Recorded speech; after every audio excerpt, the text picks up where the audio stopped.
డబ్బు, అనారోగ్యం, ఉద్యోగం, వ్యాపారం, అప్పులతో బాధపడుతున్నారా? మీకోసమే లాంచ్ యువర్ ఫ్యూచర్ ప్రోగ్రామ్. నమస్తే, welcome back to Suman TV. Present మనతో పాటు ఉన్నారు 25 ఇయర్స్ నుంచి అమెరికాలో ఉంటున్నటువంటి ఎంఎన్సీ ఎగ్జిక్యూటివ్ వీరభద్రరావు గారు. నమస్తే సార్. నమస్కారం సార్, మీరు మనం కొన్ని వీడియోస్లో మాట్లాడుకున్నాం, I-140 గురించి మాట్లాడారు. సరే, ఎందుకు అసలు అది ఏంటి I-140 అంటే? H-1B వీసా ఉన్న వాళ్ళకి ఈ I-140 వల్ల ఏమైనా బెనిఫిట్స్ ఉన్నాయా అంటే ఒకసారి దాని గురించి వివరంగా. అమెరికాలో గ్రీన్ కార్డ్ ప్రాసెస్ 2 రకాలుగా మొదలవుతుంది, 3 రకాలుగా మొదలవుతుంది. ఇంకా ఎక్కువ నెంబర్ రకాలు మనకు తెలియదు. But employment based green card process మొదలయ్యేది ఎట్లా అంటే, ఆల్రెడీ ఒక వ్యక్తి అక్కడ వచ్చి H-1B, అందులో H-1Bలో మళ్ళీ లెవెల్స్ ఉంటాయి డిఫరెంట్గా, EB 1 2 3 అని. అవి ఉండగా H-1Bలో ఉంటున్న ఒక వ్యక్తి గ్రీన్ కార్డ్ అప్లై చేసినట్టయితే ఫస్ట్ జరిగేది, గ్రీన్ కార్డ్ అప్లికేషన్ పెట్టినప్పుడు labour certification. So already H-1B సంపాదించుకోవడం కోసం ఒక లేబర్ సర్టిఫికేషన్ చేయాల్సి ఉంటుంది. లేబర్ సర్టిఫికేషన్ అంటే అర్థం ఏంటంటే, ప్రాస్పెక్టివ్ ఎంప్లాయర్, ఏ టాటానో, విప్రోనో, ఇన్ఫోసిసో, కాగ్నిజెంటో, వాళ్ళు ఏమని చెప్తారంటే గవర్నమెంట్కి, మాకు పలానా స్కిల్, లెట్స్ ఈ రోజున AI or data analytics skill మంచి పాపులర్గా ఉంది. సో ఈ AI స్కిల్లో ఈ పర్టికులర్ స్కిల్స్ వచ్చిన, ఇందులో మళ్ళీ 2 ఏళ్ళో 3 ఏళ్ళో 5 ఏళ్ళో ఎక్స్పీరియన్స్, AI వచ్చే 3 ఏళ్ళు కాబట్టి 5 ఏళ్ళని రాస్తే అది చండాలం అయిపోతుంది. అలా కాకుండా డేటా అనలిటిక్స్ ఉందనుకుందాం. So data has been around for probably 40 years now. So data analytics అనే ఒక రోల్ మాకు ఓపెన్ అయింది. ఇందులో మాకు 10 ఏళ్ళ ఎక్స్పీరియన్స్ ఉన్న ఒక రిసోర్స్ కావాలి. అతని కోసం మేము వెతికితే, అంటే మేము పేపర్లో అడ్వర్టైజ్మెంట్ ఇచ్చినట్టయితే, మాకు ఇదిగో ఈ 50 రెజ్యూమేస్ వచ్చాయి.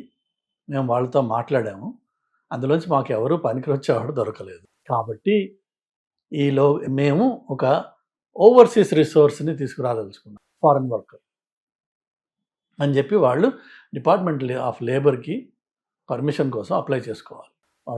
వాళ్ళు ఇష్యూ చేసిన అడ్వర్టైజ్మెంట్, వాళ్ళకు వచ్చిన రెజ్యూమేస్, ఎన్ని రోజులు వీళ్ళు ఎక్కడ ఏ పేపర్స్లో అడ్వర్టైజ్ చేశారు, ఆ అడ్వర్టైజ్మెంట్ ఎంత సింపుల్గా ఉంది, ఇవన్నీ గైడ్లైన్స్ ఉన్నాయి. ఆ గైడ్లైన్స్, ఆ ప్రాసెస్లోకి వెళ్ళి లేబర్ సర్టిఫికేషన్ అంటే, ఈ ఒక ఎంప్లాయీని నువ్వు హైర్ చేయొచ్చు అని డిపార్ట్మెంట్ ఆఫ్ లేబర్ మీకు అప్రూవల్ ఇస్తుంది. అతనికి మీరు ఎంత శాలరీ ఇవ్వబోతున్నారన్నది కూడా అందులో మీరు మెన్షన్ చేయాల్సి ఉంటుంది. సో అది ఇంతకు ముందు, నాకు లేటెస్ట్గా ఇప్పుడు మినిమం నెంబర్ ఎంత ఉందో నాకు తెలియదు కానీ, and these minimum salaries by job codes అంటారు దాన్ని. By job code minimum salary ఏంటి అనేది ఒక్కొక్క స్టేట్కి ఒక్కొక్క లెవెల్లో ఉంటుంది. మొత్తం కంట్రీ కలిపి ఒక నెంబర్ ఉండదు.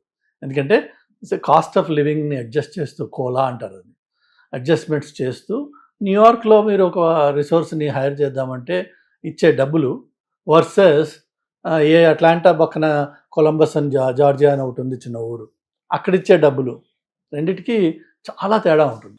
ఆ లొకేషన్ని బట్టి లేబర్ అప్రూవల్ అవుతుంది. కాబట్టి మీరు finally you get your labour certificate. దానివల్ల జరిగేది ఏంటంటే, ఇప్పుడు ఈ పెద్ద కంపెనీలకి ఒక కొత్త వ్యక్తికి హైర్ చేసే హక్కు ఇచ్చారు, పర్మిషన్ ఇచ్చారు. జనరల్గా గ్రీన్ కార్డ్ ప్రాసెస్ మొదలైనప్పుడు ఈ లేబర్ సర్టిఫికేషన్ చాలా టైం తీసుకుంటుంది. అది లేబర్ సర్టిఫికేషన్ వచ్చేసిన తర్వాత గ్రీన్ కార్డ్ స్పాన్సర్షిప్ మొదలవుతుంది. ఈ మొదలైన తర్వాత నెక్స్ట్ వచ్చే స్టెప్ని I-140 అంటారు. అంటే ఏంటంటే, అక్కడ మీరు యాక్చువల్గా now you are giving the intent of initiating the green card process.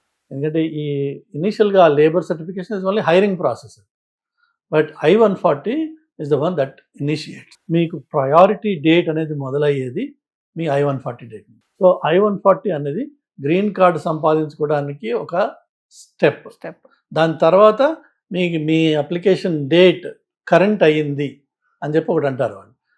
ఆ డేట్ కరెంట్ అయిన రోజున మీరు అడ్జస్ట్మెంట్ ఆఫ్ స్టేటస్కి అప్లై చేసుకునే అవకాశం ఉంటుంది. అప్పుడే మీకు వచ్చేది, అప్పుడు మీరు గ్రీన్ కార్డ్కి అప్లై చేయొచ్చు. ఈ లోపు మీ దగ్గర ఉండేది ఏంటంటే H-1B, I-140 అప్రూవల్ అయిపోయింది.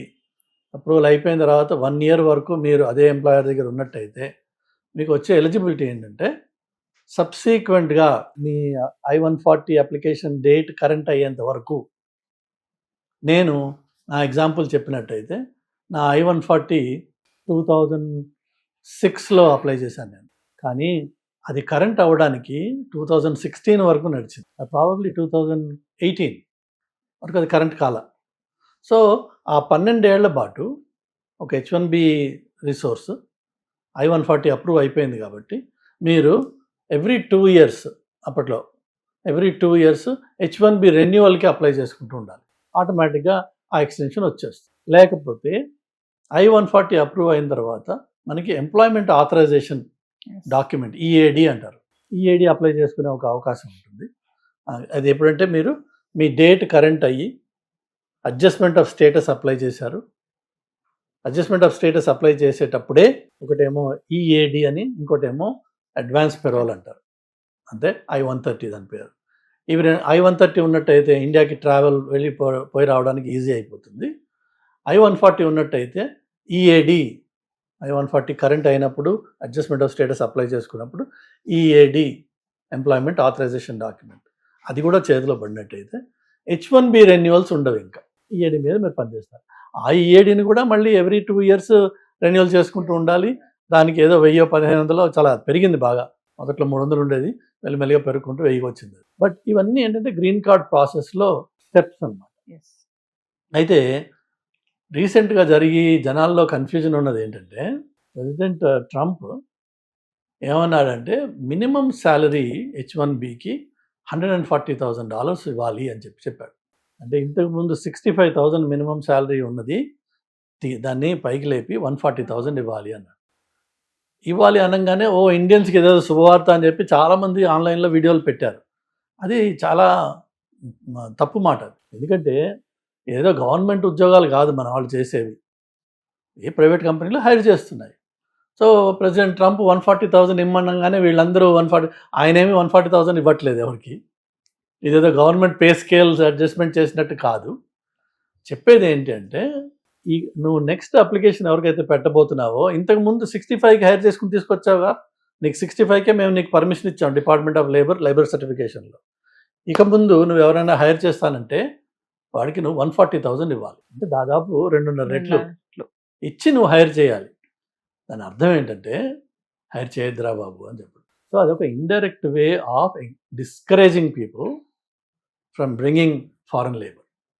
తప్ప ఆ 140,000 ఆయన ఇమ్మన్నది it's not a good news to anybody, it's actually bad news. ఎందుకంటే అమెరికాలో ఉన్న ఇండియన్స్ మోర్ దెన్ 90% పీపుల్ వాళ్ళు they only make less than $100,000 per year. So 100 ఇప్పుడు నువ్వు సంపాదించట్లేదు, నీకు మళ్ళీ 140 ఇచ్చి ఎవరు తీసుకొస్తారు నిన్ను? వాళ్ళు ఏం చేస్తారంటే 140 ఇవ్వకుండా అవుట్సోర్సింగ్ ఆపర్చునిటీస్ చూస్తారు. ఇండియాలో దానికి 3 తీసుకురావచ్చు కదా. సో I-140కి 140,000కి కన్ఫ్యూజన్లో చాలామంది శుభవార్త అని చెప్పి పెట్టుకున్నారు. అది తప్పు. ఫస్ట్ ఆఫ్ ఆల్ ఇక్కడ ఎవరో ఒక అడ్వకేట్ కూడా ఆయన ఒక లెంగ్దీ ఎనాలిసిస్ ఇచ్చాడు దానికి. Basic assumption is wrong. So I-140 is a process step with in green card application. అదొక మేజర్ మైల్ స్టోన్. అది ఇటు I-140K is a discouragement from hiring foreign labour. అది తేడా రెండిట్లు.